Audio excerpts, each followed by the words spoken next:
today is on that basis. And I didn't come here to offend anyone who is not doing business. It's just because that is the topic I was invited to talk about. Maybe the next time they'll invite people on how to become good employees. Unfortunately, I am not that person, because I also believe that we should do much more. So, the guy that is talking is called Ndindi Nyoro, an MP in Kenya, who has been trending lately, not for the wrong reasons, but for the right reasons. Basically, I think for a long time, people have been associating him with everything to do with politics, but there is a side that everyone has started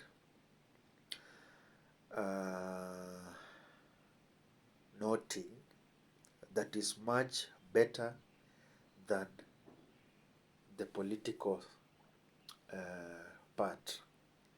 So,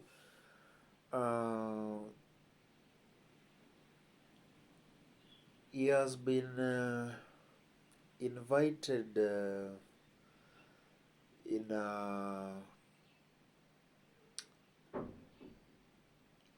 it's like a congregation of some of the businessmen and businesswomen in Kenya. So I think he likes talking about investment. So if you hear what he said in the first audio that I played, that he has been invited to talk about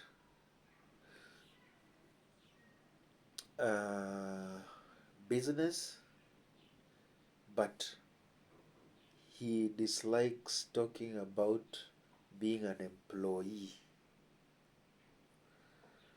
So I want us to hear what he continues saying, and I'll make a few comments about it.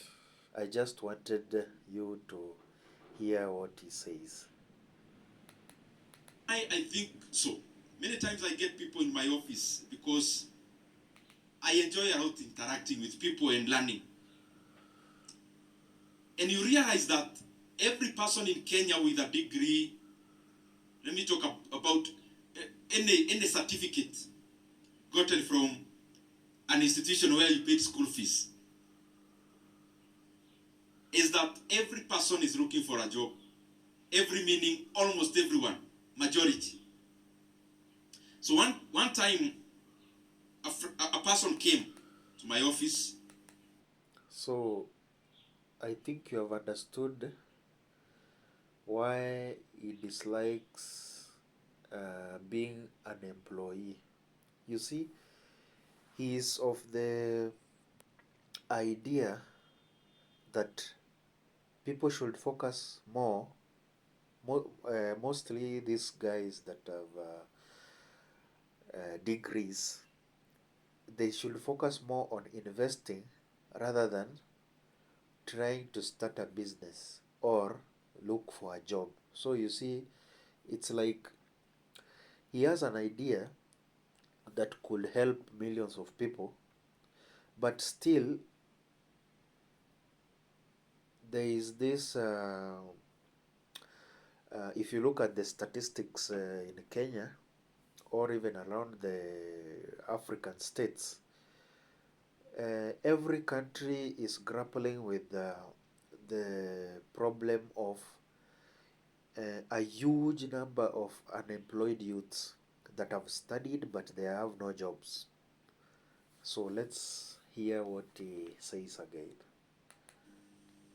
And fairly predisposed person in terms of learning and in terms of how they view the world. But the bottom line was that I'm looking for a job. Then I was asking this lady, in your village, like the one I come from, maybe you seated here, you are the light of that village.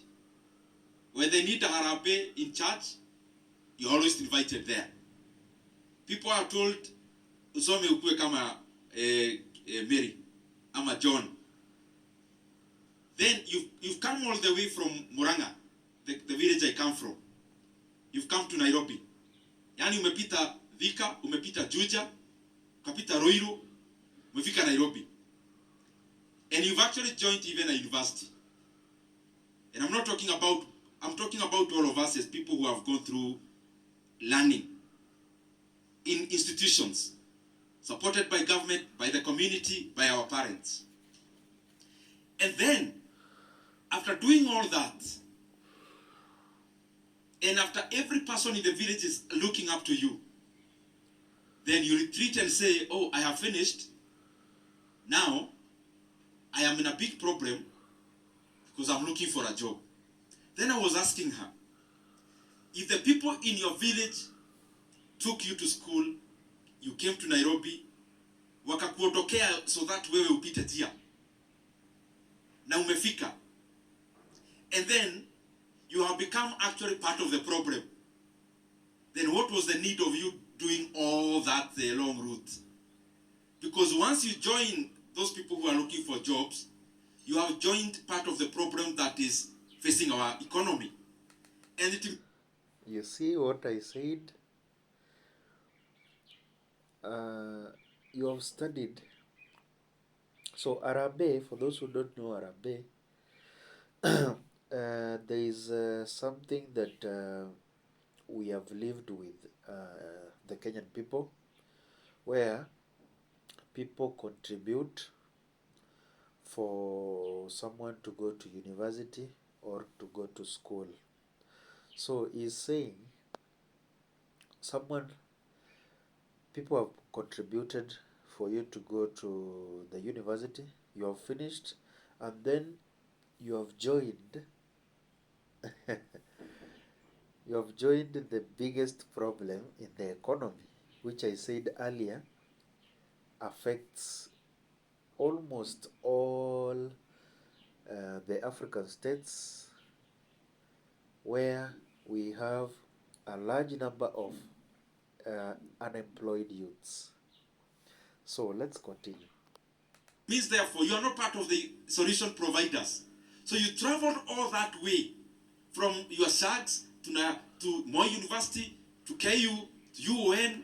The community made sure you. And again, what I feel is hurting me is that if you ask almost 90% of the people, the millions of youths who are unemployed, they will almost all of them blame the government for not doing anything about the problem of unemployment. But no one asks whether whatever you have gained while studying, where can you apply it, instead of waiting for the government to put in place mechanisms to make you find a job. Because I don't think, even if the government is able to do it, still it will not be able to absorb everyone into the system. Some have to think outside the box and apply the knowledge that they gathered while in the university or any different institution. I think that's why this guy is trying to shift the focus of these people to move to investment or other uh, different entities. So let's continue. Mean there only for you to be given a torch, kumulikia wengine. After you finish, you retreat to where they are and become again part of that problem. Oh, natafuta kazi sijapata. I believe we go through that process. And then, another big problem, if this unemployment crisis continues, it will expose two sides. One side uh, is the parents or the villagers who have to work hard and make money that cannot sustain them for long in order to pay the school fees, for you to learn, and then you come back and you start looking for a job that you don't find. So, this first side, the parent has invested a lot and he or she has gotten nothing out of it. It's like a failed investment that has no return on investment. So you invested a lot of money, a lot of money, and then your idea was, if I make my child to have the knowledge I didn't have, it might improve our lifestyle and change the home. Like many people that live in the, how do we call it? The people that live in the up country, they live in extreme poverty. You see, they can't find a way to live in a permanent house, so they live in grass thatched houses. So the idea, before investing, first the idea is what comes into mind of what you want after investing, or the reason. The idea becomes the reason. So from a long time ago, it has been worse, worse, worse every time. So it's already a crisis for the government. So imagine what it is like to the parent who invested a lot and got nothing in return. And the second is the schools or the institutions. They become richer and richer. Why? More people are investing in paying the school fees, which makes the institutions richer, but they should not be blamed because their only work is to impact knowledge on these young people. But from there, it is the individual, who are the young people, to know how they are going to apply what they have learned, which is a big problem that even the government cannot. The government cannot help you think. It's you to think on how you are going to apply the knowledge. Let's listen in. not to go back as part of the problem, but to use the experiences and the exposure to be part of the solution. And our economy here in Kenya, in Africa, one of the problems that we don't have, if it is, I don't know how to phrase it, one of the issues we don't struggle in having is unemployed people. We have no problem with that. We have it in abundance. What we don't have is... You have heard what he said. It's the same thing I have said, that in Africa the biggest problem is the number of unemployed youths. That's the biggest problem. Number one, it causes people to steal, it causes people to fall into depression, it causes people to fall into drug use. So it's a problem that escalates into different things that affect the society. And this is it's something that we don't wish it to continue. But every year there are millions of graduates that come from the universities and different institutions, but they are not being absorbed anywhere. Is a big problem, very big problem. Let's continue. The solution of how this labor, which is already polished and learned, can take part in the growth of the economy. And I believe that solution lies in business. That solution lies in entrepreneurship. It does not lie in adding into the numbers. And that is why... And again, if we sit down and decide that we now want a permanent solution, it will be two ways. The government, we are not supposed to blame the government and expect it to do 100%. The government will do 50%, and we are also going to do 50%, so that the economy grows. We must absorb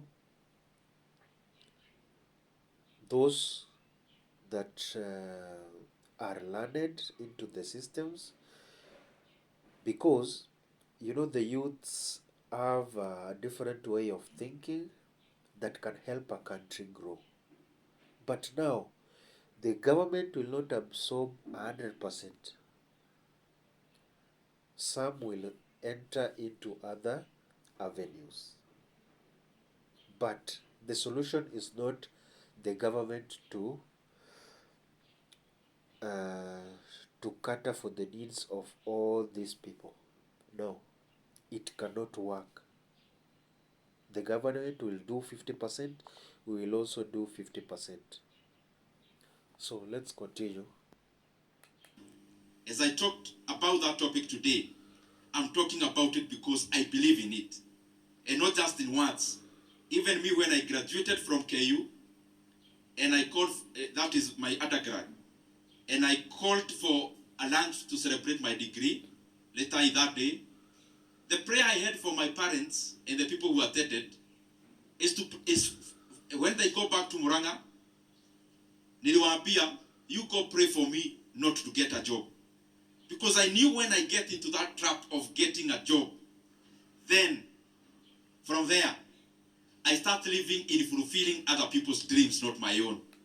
And that statement is strong. That statement is strong. How can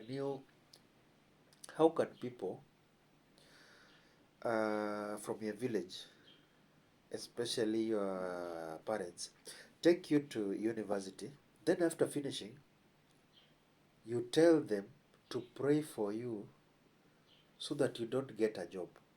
And in Africa, every parent, I told you, before you invest in education, in educating your child, you have an idea that becomes the biggest reason why you have to work hard and look for the school fees. So the reason is you take him or her to school, then after finishing, uh, she finds a job or he finds a job and helps you and himself. But how will you feel if your child tells you to pray for him so as not to get the job? But I think he has already explained to himself that getting a job is falling into a trap where you are helping other people in fulfilling their dreams. That thing, hey, that thing hurts to those who are in the job. It hurts them, but it has a deep, sad truth to it. Let's listen. Continue listening. I knew the struggle will be intense, but it will be short while. And for sure it was. Because you are here, you've graduated, your former classmates are working with Deloitte, others with PwC, others with the Equity Bank, and you are here just saying, I am a businessman, doing no business by then, or no notable business. So it's ni kichaka, unaingia kwa kichaka. You get into a forest which is very dim and in which is very dark. But you must be determined that you cannot look for an easy solution that is short-lived. Because I knew, just like all of us here, if you desire to live a life, I think you should take the quote that he has said, that you should not seek an easy solution that is short-lived. Do not seek an easy solution that is short-lived. Very nice. that is above average, it is very highly unlikely you'll do it while still employed. Because whatever amount of salary you may be paid, whatever month you try to do with it, it can't get you out of the role of equilibrium. You know, life, many times you get trapped here. Okay, we become fast among equals. What do I mean? You are here in this hall. Even the person who is saying, I am now ahead of others, it is within a low level equilibrium. An equilibrium where you're already trapped in some ceiling. We must break that ceiling, get out of that low level equilibrium, and go to the next one. So that when you truly are aiming high, you are not aiming high while still umefunikwa. You already past that. You go past the ceiling. I am yet to see whether that is possible through employment. Now, let me talk a few things here.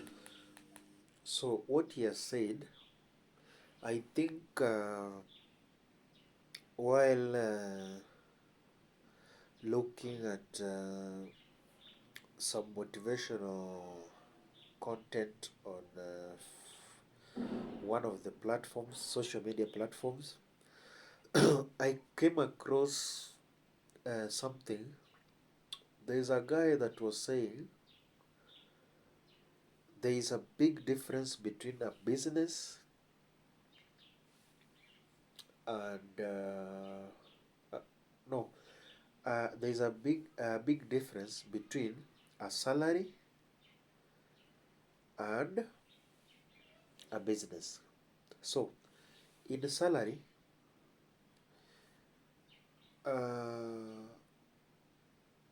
if you are earning, let's say 30,000, the amount remains the same all through. So it's like a curve that is going straight, and you already know if a curve goes straight,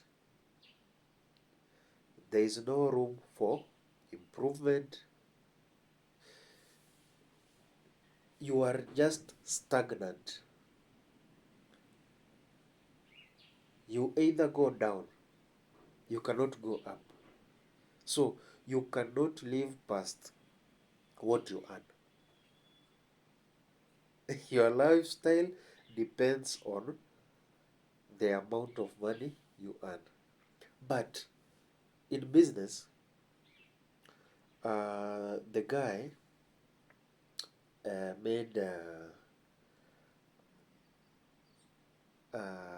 how do we call it, a graph where you make profit, the first month you make profit, loss, profit, profit, loss, profit, profit, profit, loss, profit, profit. So it's not a straight line. You make more, you make less, you make more, you make more, you make more, you make less. So there is room for improvement because you can understand what made you make losses and you can work on that so as to maximize the profits. But in salary, even if you wake up earlier than your boss, you will still make the same amount of money. But in business, let's say you are in an environment where most people, you have a, a shop where you sell household items. Then you find out most people open their shops at let's say 7 a.m. or 8 a.m. If you wake up earlier, you will make more money than the one who wakes up 8. Because if many shops don't open earlier, and you open earlier, obviously you will supply a lot because the demand will be high since others have not opened. So in business, all these things where you find someone wakes up early, works harder, you are repaid heavily for doing that. But in a job where you earn salary, even if you wake up earlier, you sleep late, you will still earn the same amount. And there is no room for improvement. But in business, there is room for improvement, there is room to make more profit. Let's listen in.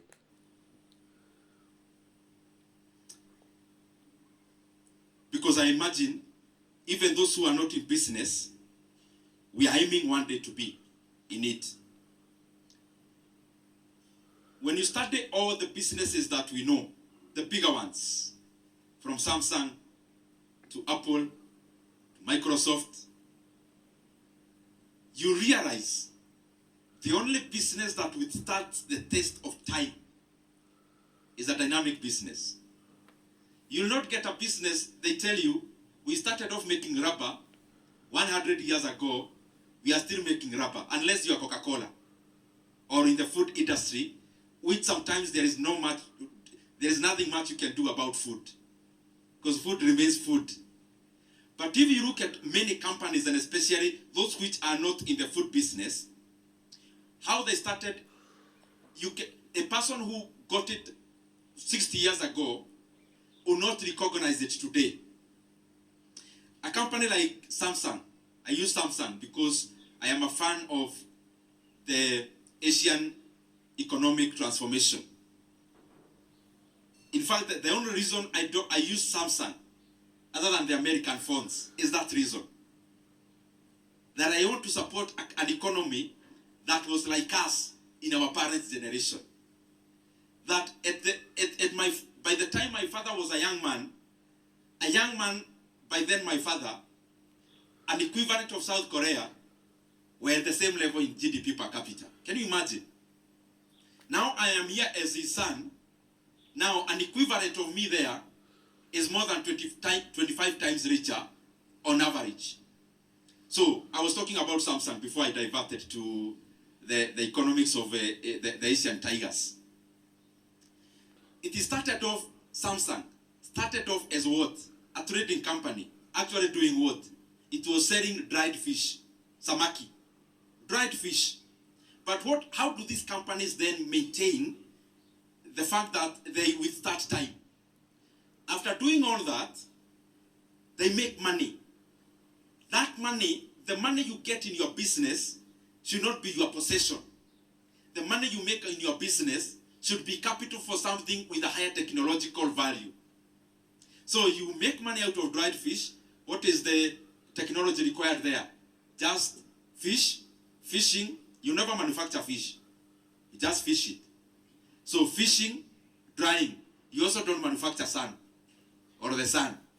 So that is a low level kind of technology product.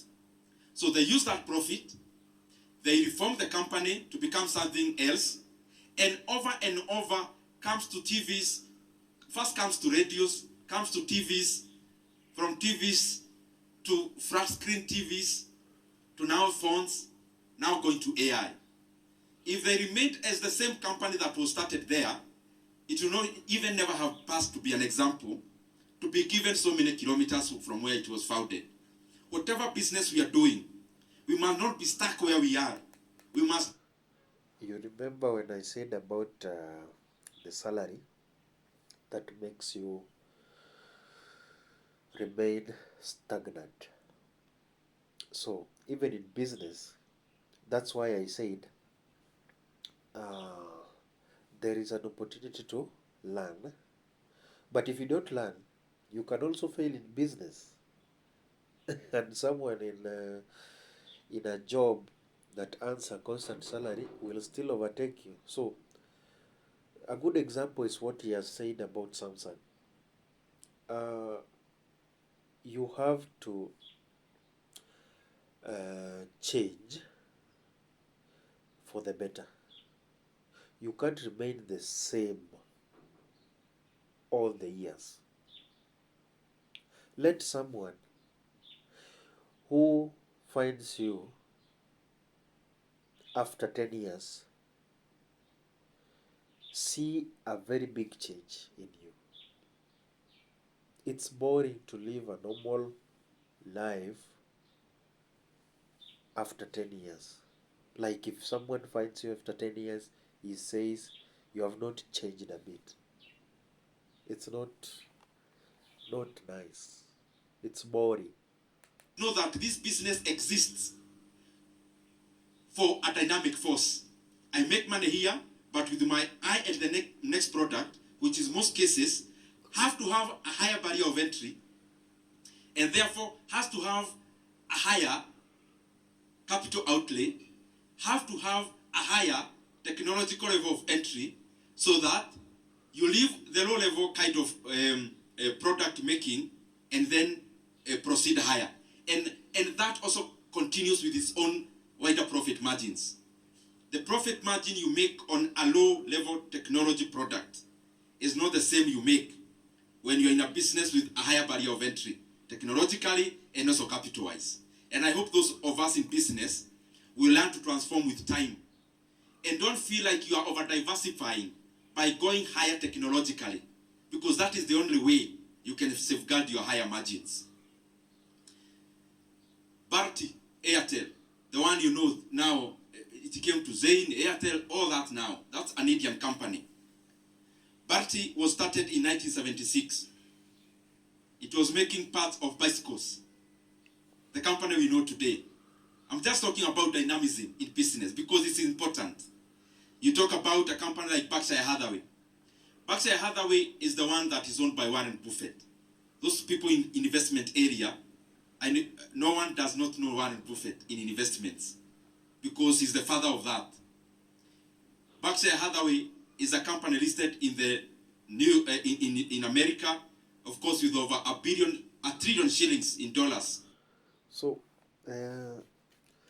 what he talks about in the dynamism, I think I'll give a clear example of someone who my father used to work for. The guy had a business empire in petroleum products and stations where filling stations. So earlier, the government was not responsible for uh, for the prices for affecting the prices of petroleum. So you are the only one who calculated your profit margins and set your own prices, which made them make a lot of money. But then came a law that required the government to announce prices that will take effect every 14th of every month. This became a very big problem to the people in the petroleum industry, because if I bought uh, the fuel and then you lower the price, I will not get enough money, or I might make losses. So even now, uh, most of them, if the government is about to announce the prices, they don't sell any fuel. They just stop, close after the government announces the prices. That's when someone goes and buys in wholesale, and then comes to sell after. Because even if it was me, you can't say you are the government, you regulate the prices, and I have bought it at, let's say I have bought it at 100, then you announce that you have dropped the price to 99 or 101. So I'm going to make 1 shilling per liter, which is not good. Because I remember there was a time they used to make even 5, 6, or 7 shillings per liter, or even 10. But now the government is making people to adapt to it by closing the filling stations until they understand what the prices are. Then they start buying after they have realized the amount of money they are going to get as profit per liter. So, if for this guy that I was talking about, who was my father used to work for, after the changes by the government, uh, he stopped the business and resorted to uh, building hotels, where you have a hotel that has guest rooms, a pub, and a restaurant, which was very, how can I say it? It was more profitable than this other venture that he had. So I think it's good the way this guy has said that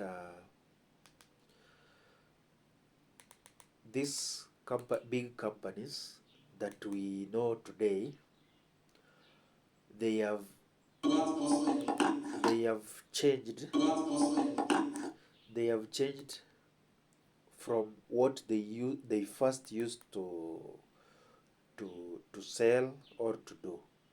So you see, you can't remain in the same place forever, because if you remain, let's say this guy remained in the petroleum industry, he wouldn't make much.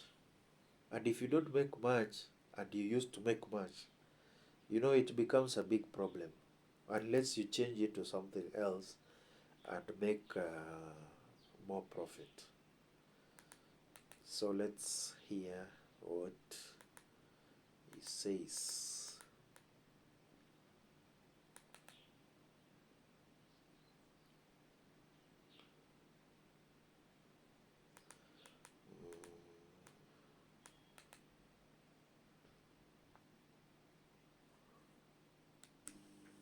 So you make money,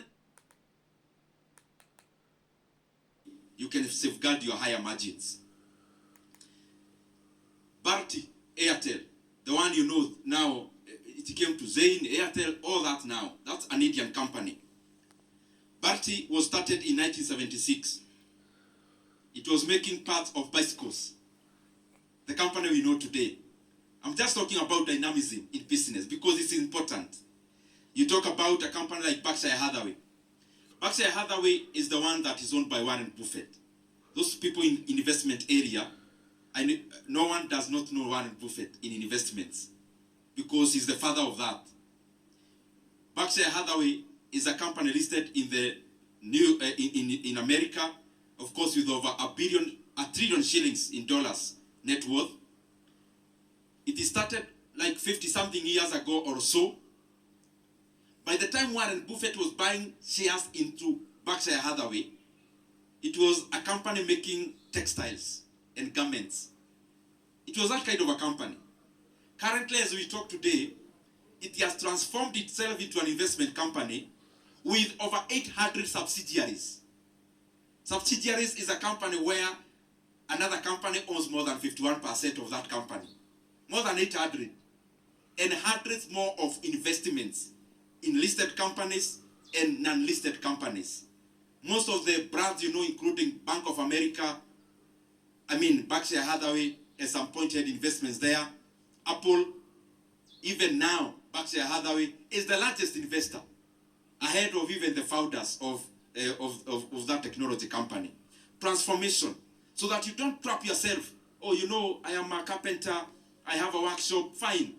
How much technology is needed in your trade? Because the low technology that is needed and the lower the capital outlay needed, then it is a porous business. Anyone can enter, anyone can exit. And that kind of business, when you have capital, you need to advance to another business that has some semblance of barriers of entry, so that not everyone can do it. Why? Because the capital you have, not everyone has it. The technology which you can afford, not everyone who has it. So why are you doing a small margin business, yet you have the capacity to go to a higher barrier of entry kind of business?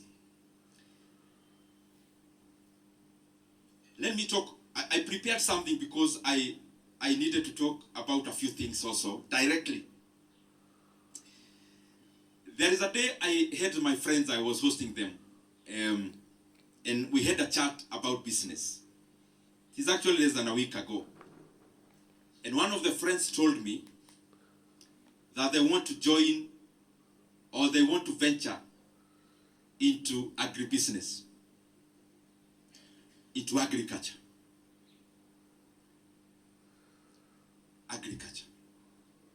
Then we talked over a cup of tea, not even a cup, maybe a pot of tea. It was more than a cup. Then something profound came up. As we think about business, do you realize many of us don't think deeper than the superficial? Don't even think about your neighbor, think about yourself. Do you realize many times we talk about venturing into a business, we also don't want to get tired thinking. We want to do a business for various reasons. One, to make a product which I can sell to my church members, on my fellow Rotarians. They sympathize with me and they buy my product. That's one of the reasons. Secondly, I met this friend of mine in my club, and he's doing agriculture, so I also want to do agriculture. That's terrible. I met my former classmate in the university. That's very terrible. And that thing I have seen many people in Africa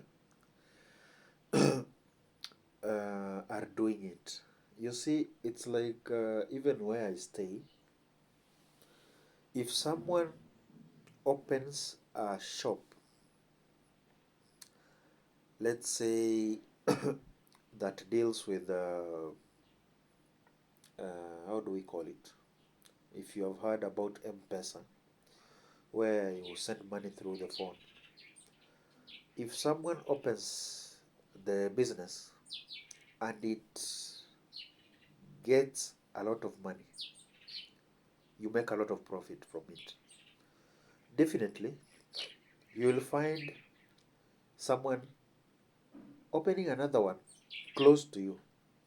Just because you are doing good, they think that if they open the same kind of business, they will also start earning a lot of money, which is a very terrible idea, a very terrible business idea, where you are investing because someone else invested without knowing why he invested and how he does his job.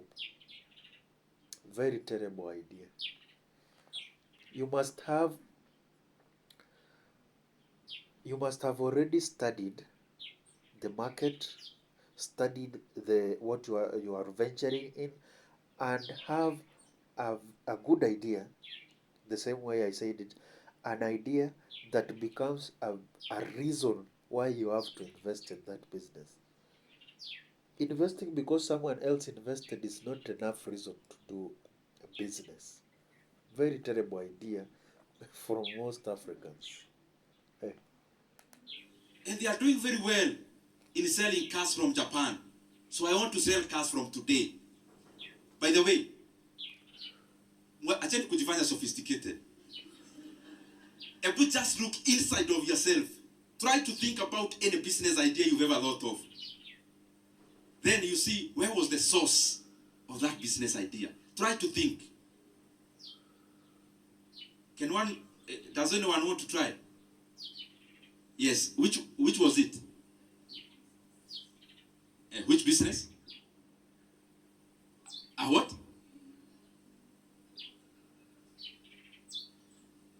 Aha.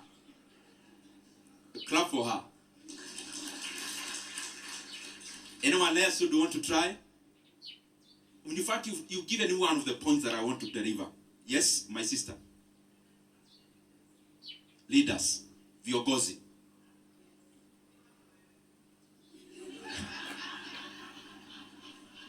So, Leaders Manufacturing Company. Very good. Another one? You must be one, I can see. Anyone who wants to try? When your business story involves international trade, our solutions let you navigate. This is an ad playing. A very terrible idea. This guy. The Earthlings are playing football. I want us to engage. Anyone? Just anyone in business would or have ever thought, you must not be in business. you have ever thought about a business. Quill. Huyo wa Quill tutamuita tukimaliza. Anaweza haribu mkutano. Anyone else? Anyone else?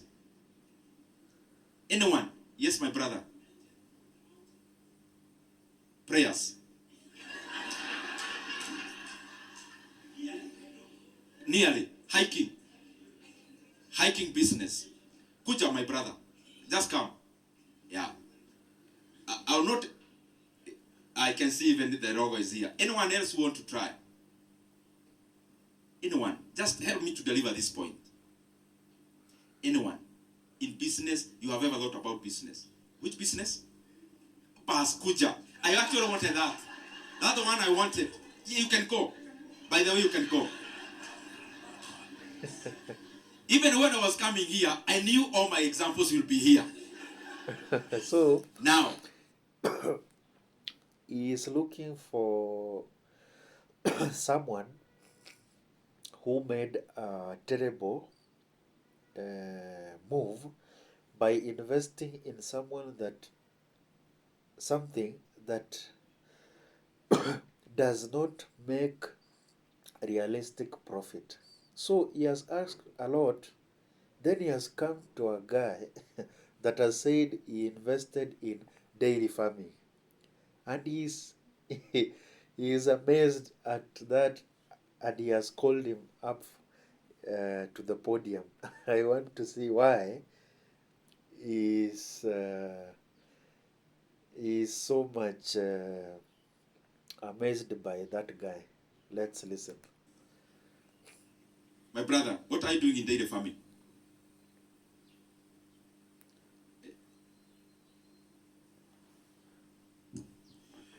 Well, very interesting question. What am I doing? I saw an image of another dairy farmer and I picked it up, tried it, I'm struggling. I am now trying to renovate it. So you see, the first problem he did is he saw someone doing it, then decided to do it. The same thing I said, it's a terrible idea. Where you invest because someone else has invested. Very terrible idea. Let's listen in. Don't even go. Now, this is not a political meeting, is it? It is a business to help each other, including myself. That is exactly the same discussion I had when I was talking in that meeting I'm talking about. And I want us to be sequential. My brother is in dairy farming. Got it from a friend, because you can't get it from an enemy. From a friend. Now he's doing it. Has been struggling, but out of that struggle, he's trying to remodel it. That is it. Do you know something? As we do business, and this, if you forget about anything else we talk about this evening, you remember about this. If you think about business, don't think about business in abstract. Think about business by following and studying two things: supply chain and value chain. You remember those two things. Supply chain, that's why I said that my sister there captured what I needed, because if you noted her statement, she said from here to here. That's the point I wanted. From here to here. Now, agribusiness or agriculture, whatever name you want to call it. My brother is here so that you look at him as a lesson. In a good manner. Because, take for example agriculture. What is agriculture? We confuse agriculture. What we do is farming. Farming accounts for 125% of agriculture. There are many value chains within agriculture. There is farming, which constitutes inputs and the labor and the land and the tilling. All that is farming. then depending on where you are adding value, there is transportation, there is logistics, there is warehousing, there is packaging, there is blending, there is brokerage, there is retail, and before that there is wholesale. Before you get into a plate, all those are value chains, all those are supply chains. Now, as you do business, my brother, the daily that you are doing today, the point I want us to carry home is this.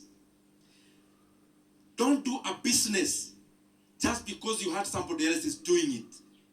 Do a business because you have engaged your might also. If currently you are employed somewhere, you are earning a salary. Do you imagine you are paid by that bank you work for to think every day and work with your heart every day? So you are paid to engage your mind and the heart every single day, 6 days a week. And the other day you are left in one day where you can't think about anything else. It's about the same work on Monday. So we never have time to even think. That is, I was trying to be diplomatic, but I'm just saying we don't use our mind correctly. Why? When you hear about dairy farming, think about how much money are you sinking there? 1 million, 500,000, 200,000, 50, 3 million is a lot of money. Where can you get 2 million shillings in 1 week? Not many places. So what am I trying to say? Why can't you take even a whole week to think? It sounds very funny, thinking. But we never do most of the time in business. Because we just copy. And then, tunasomea bele. Na kusomea bele ni kuchoma pesa. Na kuchoma pesa is actually losing money. So, when you think about agriculture, always think, where do I want to play? For example, in the entire chain of agriculture, my brother, you can see that's enough lesson now. Take his dairy. Dairy is what? Milk. There is a cow. There is milk. There is feed. There is yogurt. There is mala. There is Kenyan market. There is export market. There is cheese. There is all that. Sitaki kumuuliza, but did you do that, my brother? And be honest. So everything you've said is actually correct. I started a farm and I hadn't thought about the supply chain and value chain. So I brought in 23 cows from Githunguri, and then I realized that I don't have food. I should have brought the food first. So you start struggling on creating the food source and it becomes another problem. Then you realize that you are selling, but you could get more on value addition. Then now you start buying equipment, but then you realize that you don't need to even lease land. You'd rather have your own land because the food becomes too expensive. So everything you've said, I am the best example you can. I think you are the guest speaker today, not me. because the lesson you've given us is precisely what I wanted. My brother, supposing you first thought first, would you have done things differently? Definitely not. I would have thought about the specific place I want to go in. So right now, for example, I would rather grow hay and just sell hay, which is the food, and not do the cows. Secondly, I started without having invested in equipment. So for example, if you look at the plowing, the hay balers and all that, if I had my equipment, every time I used to lease in a baler and a shredder, it's like I was buying the supplier of that one equipment every time. It was more expensive to have it rather than having it. So I would invest in equipment and not grow the cows and do that. So those are the lessons.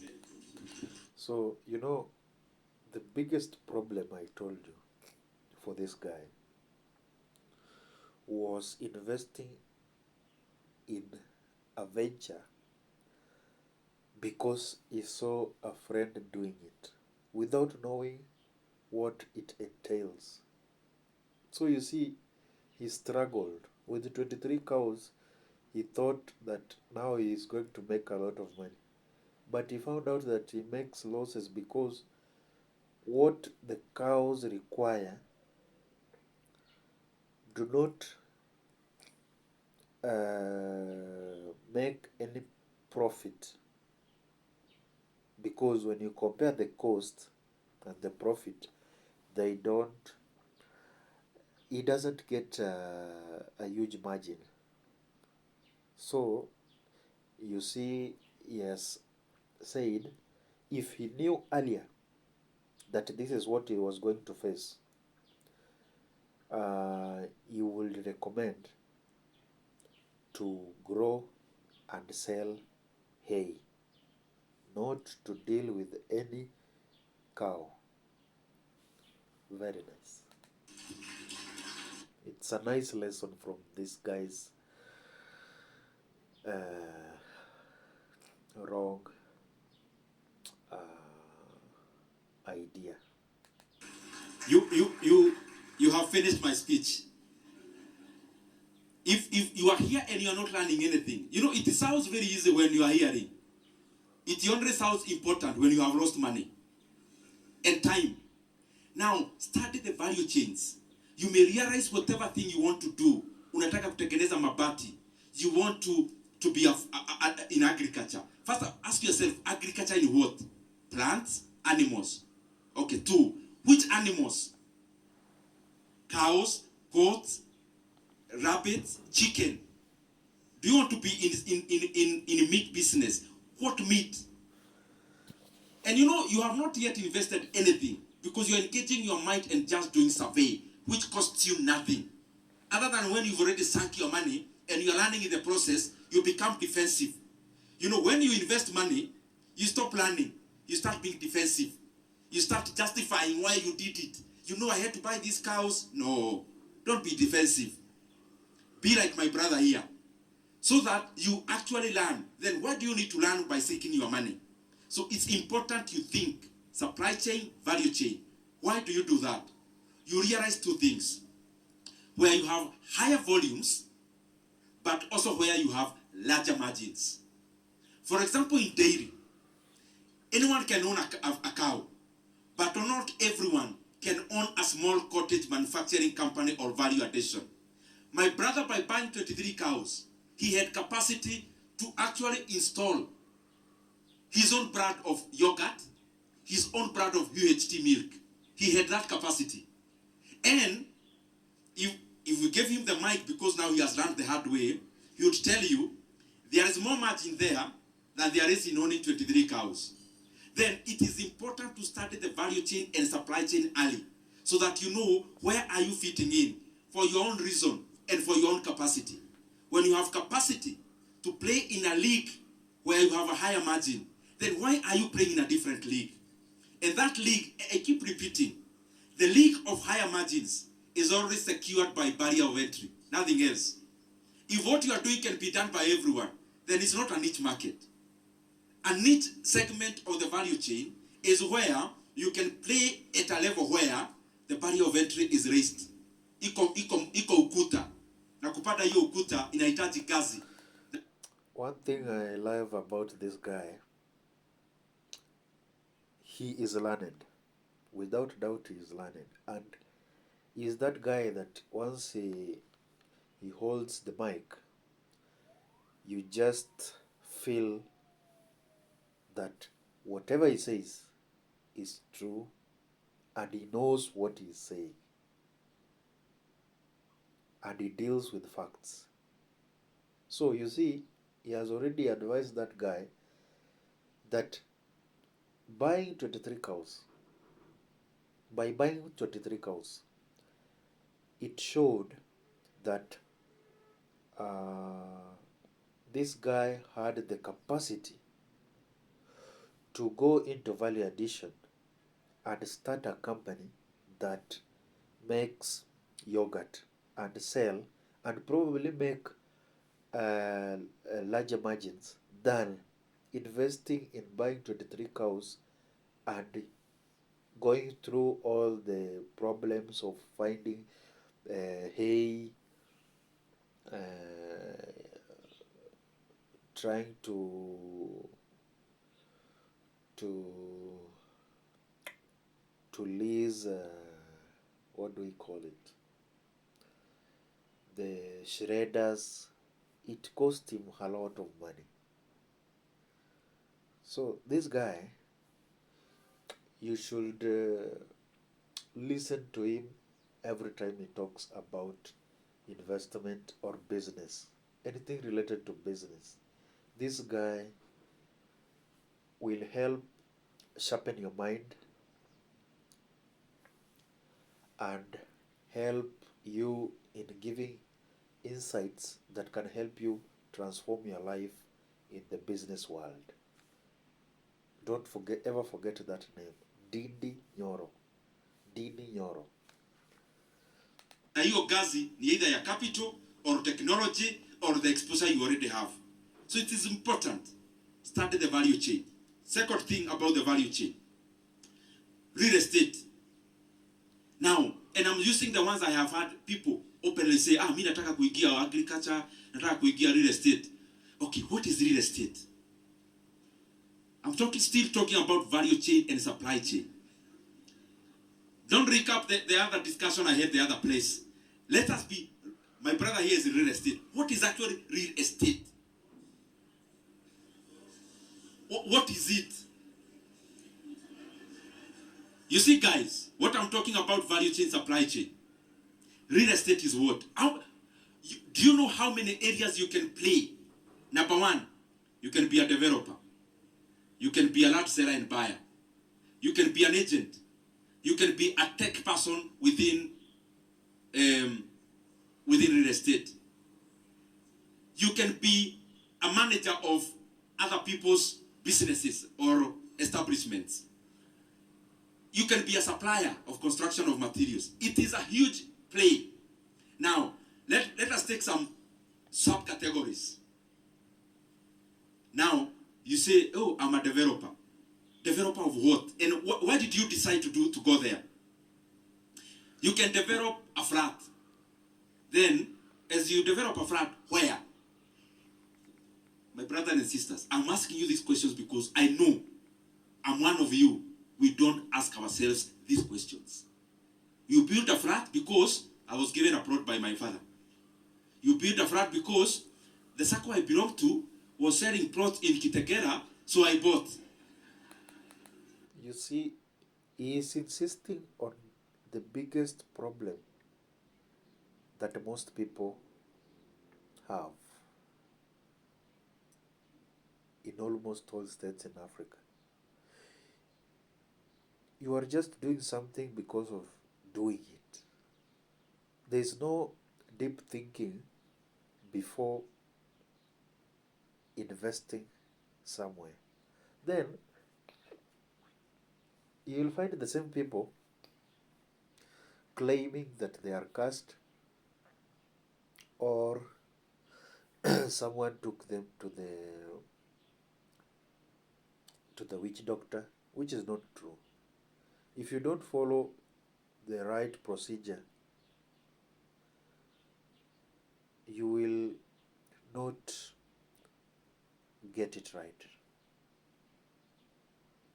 You have to go through the procedure.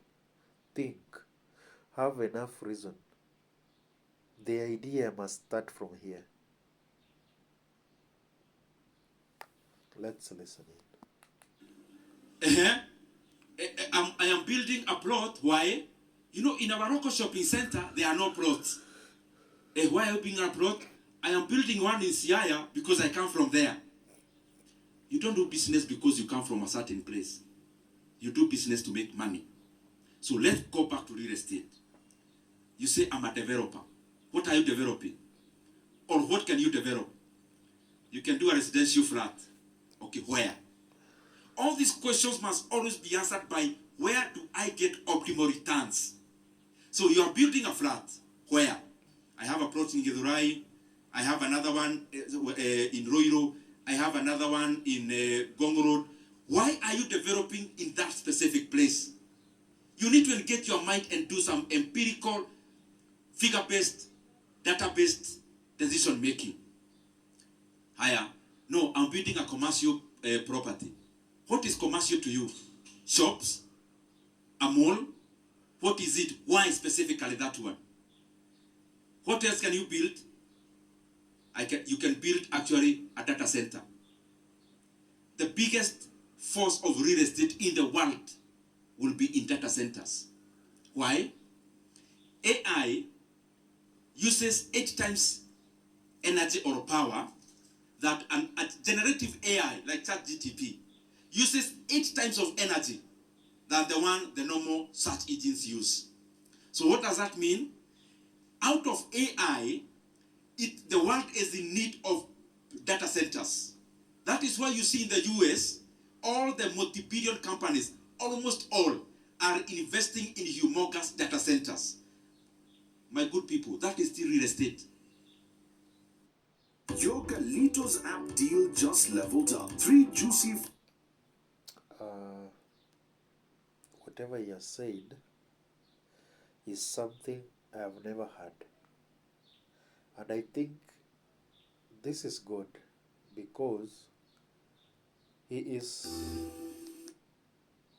opening our minds and giving us ideas that will help us now and in the future. If you invest in the right place, probably you will make a lot of money, millions of money. You will just have to get it from someone who deals with facts.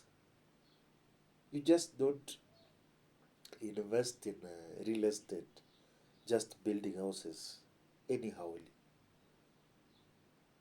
You must have enough reason from facts that can help you earn a lot of money. So that idea that he has pointed out about data centers is something that I think no one has thought about it in Kenya. No one. If there is, I don't know. But this is the first time I've heard about this from this guy. The information is worth. Doing within real estate, why are you doing it? You need to ask yourself that question and provide answers. Within real estate, again, I'm an agent. Agent of what? Connecting a buyer and a seller. Why can't you be an agent of materials? Because an agent is an agent. Or a broker is a broker. Why must you always do that? How long does it take to actually close one transaction? Okay, you can play around margin. Oh, it's higher margin. Okay. How long actually does it take to close a large business? To sell one as a freelance agent? Ask yourself these questions. Now, there is something else you can do within real estate. A contractor is also within real estate. Contractor of what? Now, that is why I find it very amazing. We all know that being a contractor ni kujenga mawe. Most of us. Building works. Do you realize that is the lowest margin you get in construction? In constructing a house, the smallest margins are actually in brick and mortar. They are actually in building. Where contractors are. And you know contractors is a big name, eh? They drive vehicles. But that is the lowest margin there is in construction. Now, when you are a contractor of, we are still in real estate, not even roads or anywhere else. There is plumbing work. There is electrical works. There is interiors. Within interiors, there are subcategories. There is floorings. There is curtains. There is ceiling. Different category of people doing separate works. Now, where do you need to play? That is, I am igniting ourselves and our mind. So that when you say, I'm in real estate, don't just jump. Just do some analysis. Where can I actually catch in with margin? Somewhere that is less explored. All of us here have, those who have done some construction anywhere, including own house, know one thing. there are very few people who have been able to structure themselves as a plumbing company. That is experienced everywhere. So you get an individual, you are always dealing with an individual plumber. I always see that as a very good business. I don't know why no one or not many people have thought about professionalizing that area alone. So that as you build a house, you may end up just doing plumbing, nothing else. And very high-tech. High-tech meaning very good quality job. Not very many people have structured themselves as such. Electrical works. There is the big electrical contractors, but there seems to be a gap in here. There seems to be a gap in here of electrical contractors who can deal with our problems, a non-house or a small flat or the other area.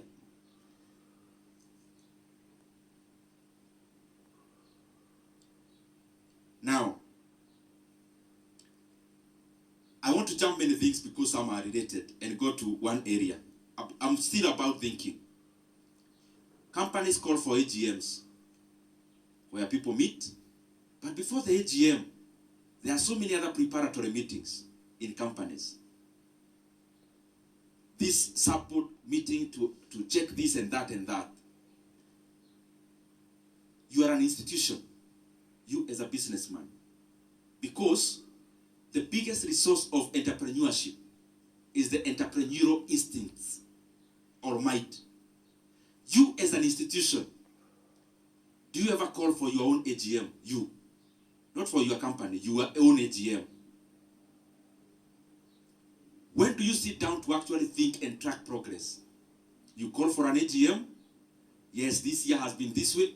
Kenya Power is releasing their end-year results today. So they are telling shareholders, this is what you've been able to achieve. Do you report to yourself what you have been able to achieve for the last quarter, for the last half of the year, for the last 1 year? Just sitting down, yes, this is my business. I think I am doing well, but when you do the math, you realize you're actually not doing this well. You do business, you touch so much money, but so much money is stuck in receivables. So you think you're doing a very good business, but you're actually offering service, you're not in business. There's a difference. You may be offering service, offering PA systems, offering MC jobs, but you're offering the service. You're not in business because all your money is stuck in receivables. Do you ever sit down to evaluate that? Those people who are in contractor, I mean, there is one business that I think is now being overtaken by events in Kenya. Contractors around government. Because it's a very subjective business. It relies on patronage. It relies on the person you know. Can you just try to see in your mind the biggest contractor you knew building roads in Kenya, and especially indigenous ones, you knew 20 years ago who are still in business or doing as well? So is there a better way to predict the future than by the past? So always when you're venturing into a business, I'm highlighting the ones I hear every time. Everyone is telling you, I want to be real estate, agribusiness, nataka tender, so that we try to also think about other things we can do. Let me conclude by investments, because the time is up. Just investments. Watu wa biashara, whatever umechukua hapo chukua. If you are not able to gear anything, I think this was not your meeting. But I apologize. Maybe the next one will be now before you. Now, on investments, nimejump vitu kadhaa because I also don't want to tire you too much.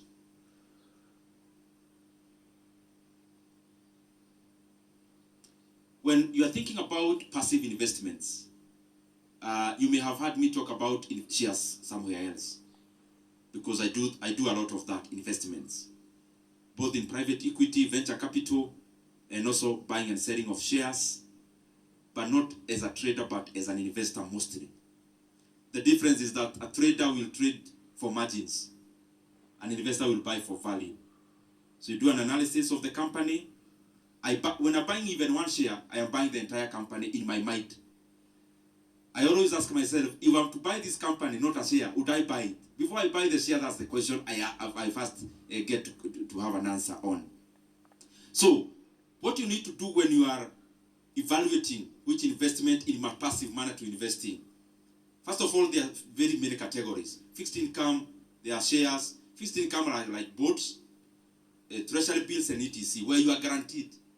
But everything that you are guaranteed also comes with a very little margin or very little yield because you are risk averse. So being risk averse means you take the gain equivalent to a risk averse person. When you have a high appetite of risk, when the reward comes, you also get rewarded adequately, incommensurate to your risk.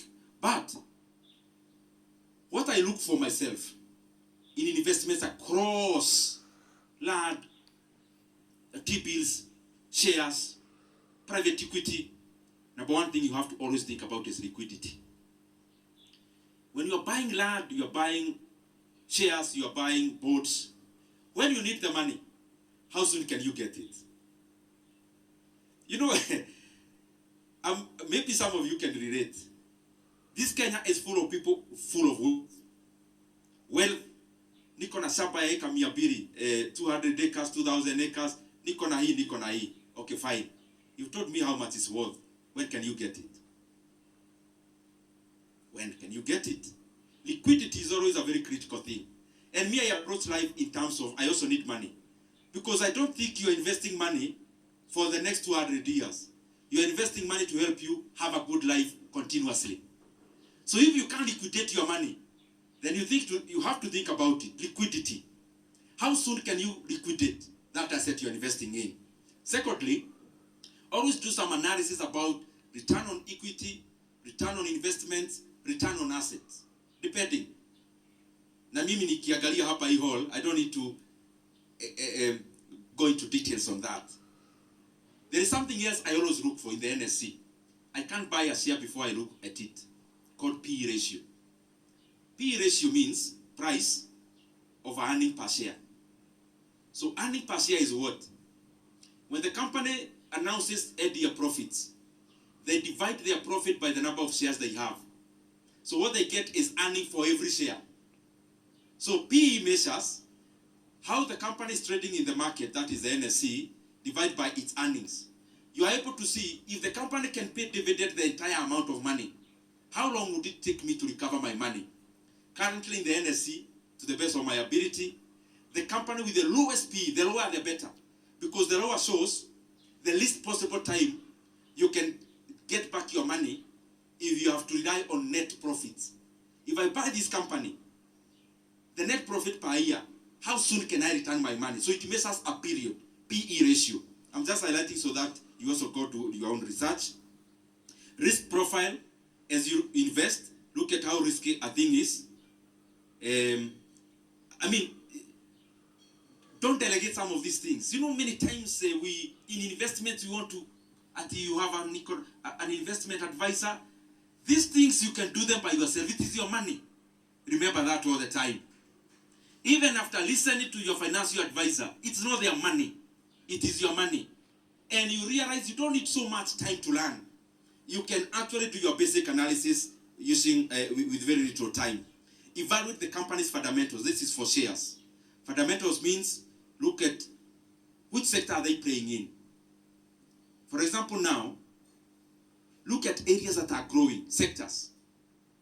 So, by the time you even zero in on a company, where are they zero grazing? Is it a bank? Is it an IT company? Is it an agricultural-based company? So that by the time you decide, you understand why. For example, if I'm to buy any agricultural company in Kenya, the shares, I will never buy for the profit they make. I will only buy for the asset they hold. And I will only then buy if there is a way I can buy so many shares and cause them to sell that and distribute the money. Because you realize Kapchorwa Tea is one of the listed companies, Limuru Tea, you get Williamson Tea, rich in assets in terms of land. But their profits are always like this. Because agriculture all the time, agriculture is never like this. You make money this time because weather was good, next year you bump again downwards. So always do that math. If you're doing a company for you to get in substantially, cause the company to liquidate some assets, to pay off a special dividend, it's called stripping of assets. Then I would buy a company rich in assets, but thin in revenue. But in our capital markets now, if you're buying a company or shares, always look for a company making good revenues, but also distributing that revenue to shareholders. So that you look at the fundamentals in that scenario. Their corporate governance, the sector they are based in, how dominant are they in that sector, how much profit do they make, do they have a room to expand beyond the Kenyan market, and such and forth. Maybe lastly, the other thing is timing. And again, I'm going back. This is not for anyone to do for you. Because I can talk here, then somebody asks me, which share can I buy? I can't tell you. Because it's your work to do that. Timing means this. It does not take a lot of time. That's why I'm saying this. I'm not talking about this in bad faith.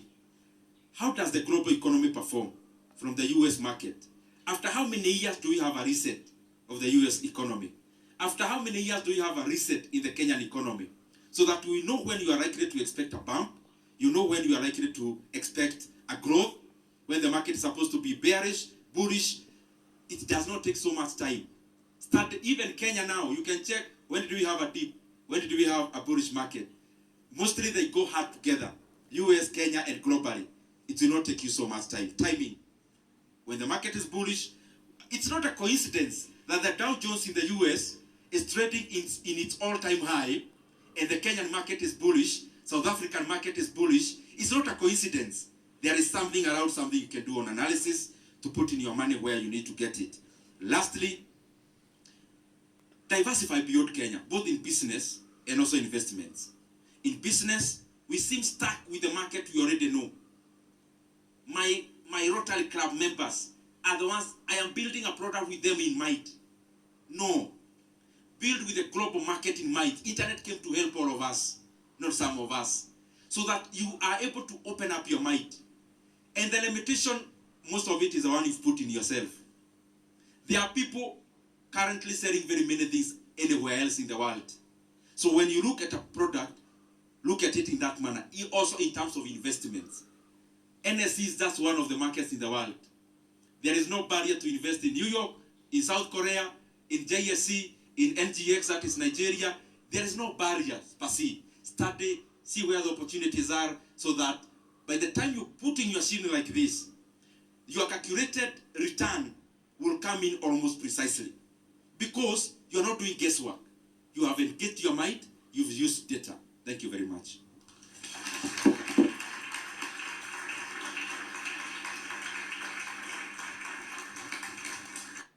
This guy is good. So he has finished and he has given out a lot of information that anyone in that congregation or anyone that has watched the video or listened to him, we all have the opportunity to make it in the investment world or business world based on the facts that he has provided and the information and the valuable lessons from his own life. So, thank you so much for watching. Subscribe, like, and share. Thank you so much.